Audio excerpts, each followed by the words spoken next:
Dunianya hanya ada sepasang ibu dan anak. Bab 619. Tanggal 24 Desember 2013 adalah hari di mana Arila dikhianati oleh pacar dan kakak perempuannya. Lalu ia ditinggal oleh keluarganya, menjadikannya seorang anak yang kehilangan rumah. Tanggal 24 Desember 2013, di hari yang sama, ia bertemu dengan Carson, orang yang paling penting dan membekas sangat dalam di hidupnya. Hari yang sama dengan dua jalan hidup yang berbeda. Yang satu begitu rusak, yang satu lagi permulaan kehidupan yang sepenuhnya baru. Jadi, untuk melihat baik buruknya suatu hal yang terjadi, tidak dapat diputuskan saat itu saja. Kalau seandainya hari itu ia tidak dikhianati oleh orang yang tak peduli dengannya, dia tak akan pergi minum-minum, tidak akan mungkin muntah di depan Carson, dan tidak mungkin memberikan kesan yang dalam bagi Carson. Setelah beberapa tahun berlalu, Carson tidak mungkin mengenalinya saat ia pergi ke kencan buta, dan ia mungkin akan memilih pria lain untuk berkencan. Perjalanan hidup selama setahun itu telah ditakdirkan, karena ia minum hingga mabuk. Sampai ketika ia terbangun pun ia tak mengenali siapapun lagi. Bahkan dia tak ingat dengan Carson. Sebaliknya Carson, pria yang dingin itu, bukan hanya ingat pada Arila. Dia bahkan menggunakan tanggal pertemuan pertama mereka sebagai passwordnya di mana-mana. Begitu memikirkan hal ini, hati Arila terasa tersayat-sayat. Carson telah melakukan terlalu banyak hal padanya, tapi ia bahkan belum pernah melakukan apapun untuk Carson. Ketika Arila tengah kebingungan, sebuah folder desktop menarik perhatiannya. Folder dengan judul Arilaku. Ya, nama folder itu Arilaku. Arila membukanya. Di dalamnya terdapat sebuah file Word dan sebuah PPT. Arila membuka PPT terlebih dulu.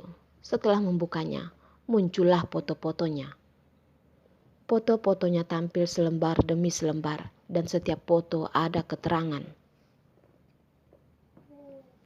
Setiap tahun, sekian bulan, sekian tanggal, bagaimana suasana saat ia mengambil fotonya. Draft desainnya mendapat penghargaan tinggi oleh klien. Dia sangat senang. Dia memasak 2 jenis masakan sendiri.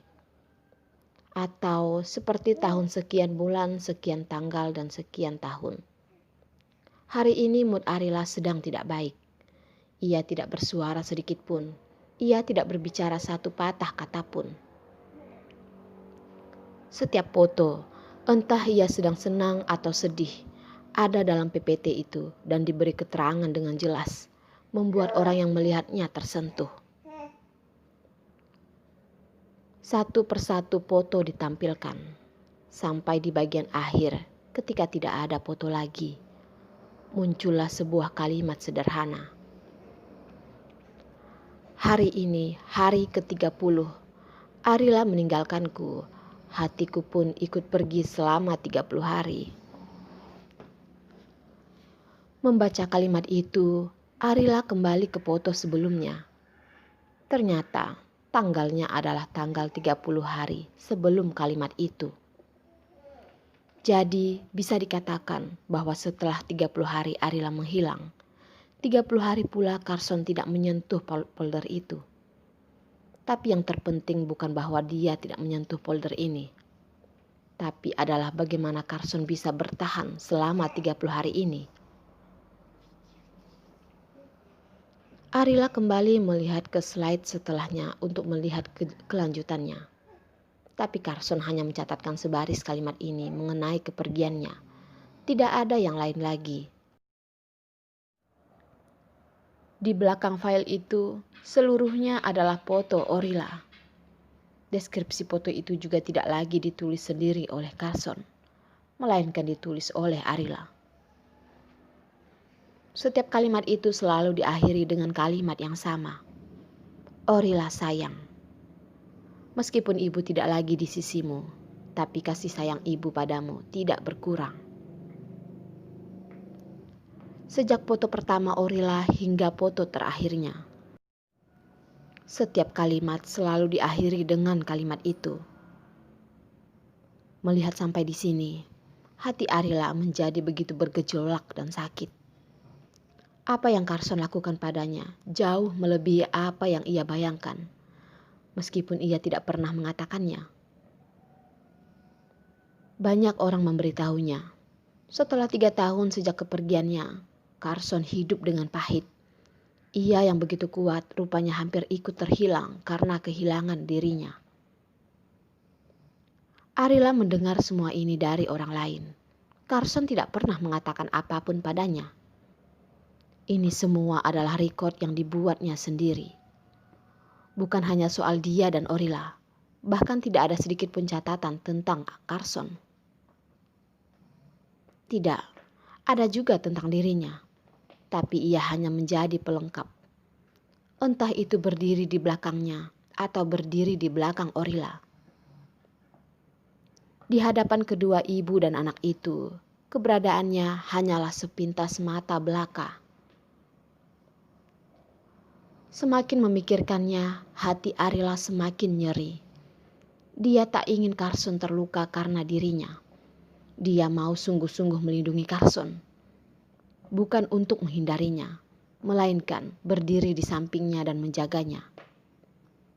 Dia ingin memberitahu Carson bahwa seumur hidupnya hanyalah dialah prianya seorang. Dia tidak akan membiarkan seorang pun melukainya. Arila ingin menyerbu Carson dan mengatakannya dengan keras bahwa tak peduli sesusah apapun jalan yang dihadapinya kelak, dia tidak akan menyerah padanya. Dia ingin bersamanya, ingin bersama-sama membesarkan anak mereka, menjadikan seorang anak yang paling bahagia.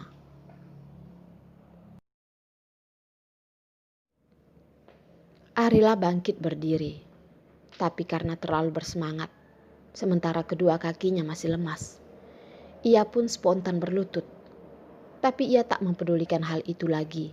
Yang ia tahu adalah ingin kembali ke sisi Carson. Arila membuka pintu ruang baca. Seketika ia menabrak dan masuk ke dalam pelukan Carson. Dia bahkan tak tahu, setelah ia dikurung dalam ruang baca, Carson menjaga pintu ruangan tersebut. Khawatir Arila akan lenyap.